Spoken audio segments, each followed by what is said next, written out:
عليكم ورحمة الله وبركاته نحمده ونصلي على رسوله الكريم أما بعد فأعوذ بالله من الشيطان الرجيم بسم الله الرحمن الرحيم إنما يخشى الله من عباده العلماء وقال النبي صلى الله عليه وسلم من سلك طريقا يلتمس فيه علما سهل الله له به طريقا إلى الجنة অধ্যকার আন্নাদিয়া সাকাফি কর্তৃক আয়োজিত আজকের সাপ্তাহিক সভার মহামান্য সভাপতি সাহেব ও আমার সামনে উপস্থিত দূর দূরান্ত থেকে আগত ইলিম পিপাসু ছাত্র ভাইয়েরা, বক্তব্যের শুরুতে গ্রহণ করুন আমি ওদেমের কাছ থেকে আন্তরিক মুবারকবাদ ও পান্ডাল অভিনন্দন। আপনারা অবশ্যই অবগত আছেন যে আজকের সাপ্তাহিক সভায় আমার যে বিষয়টি ধার্য করা হয়েছে তা হচ্ছে দ্বীনি শিক্ষা অর্জনের গুরুত্ব তাৎপর্য সম্পর্কে। যদি মহান আল্লাহ তাআলা আমাকে তৌফিক দান করেন তাহলে এই বিষয়টির উপর দু চারটি কথা বলে আমি আমার সংক্ষিপ্ত বক্তব্য সমাপ্ত করব ইনশাআল্লাহ। প্রিয় ছাত্র ভাইয়েরা, ইলিম হচ্ছে একজন আগ্রহী ব্যক্তির সবচেয়ে আগ্রহের বস্তু, একজন অন্বেষীর সবচেয়ে কাঙ্ক্ষিত চাওয়া, একজন উপার্জনকারীর সর্বাধিক মহামূল্যবান উপার্জন। এজন্যই মহামান্বিত এই শরীয়তে ইলমের রয়েছে মহামর্যাদা। এজন্যই মহামান্বিত এই শরীয়তে ইলমের রয়েছে মহামর্যাদা। ইলমের দ্বারক বাহকগণকে বলা হয়েছে নবীগণের ওয়ারিস।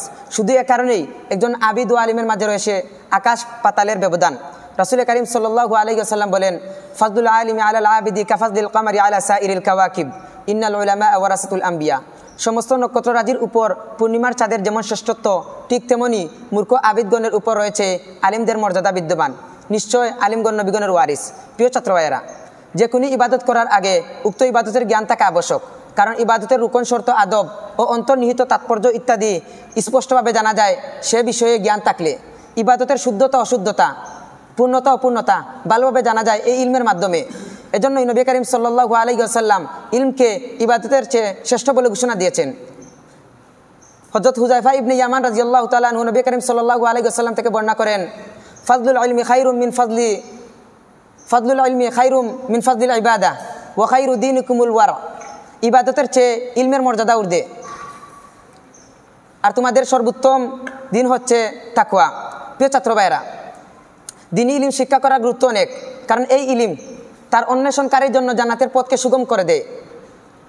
রাসূল করিম সাল্লাল্লাহু আলাইহি ওয়াসাল্লাম বলেন, মান সালাকা তরিকান ইয়ালতামিসু ফীহি ইলমান সাহালাল্লাহু লাহু বিহি তরিকান ইলাল জান্নাহ। এই ইলম মানুষের অন্তরে আল্লাহর ভয়কে সৃষ্টি করে এবং তার নৈকট্য বাড়িয়ে দেয়। আল্লাহ তাআলা বলেন, ইন্নামা ইয়াখশাল্লাহা মিন ইবাদিহিল উলামা। এই ইলম তার অন্বেষণকারীর পথকে সুগম করে দেয়। আল্লাহ তাআলা বলেন, ইয়ারফাউল্লাহুল্লাযীনা আমানু মিনকুম ওয়াল্লাযীনা উতুল ইলমা দারাজাত।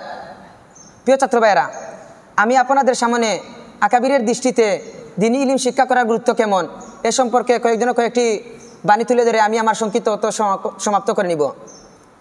হযরত ঈসা আলাইহিস সালাম বলেন, যে ব্যক্তি ইলম অর্জন করে এবং তার উপর আমল করে আসমানের মধ্যে তাকে মহামনীষী হিসাবে ডাকা হয়। মনীষীগণ বলেন, উতলুবুল ইলমা মিনাল মাহদি ইলাল লাহদি।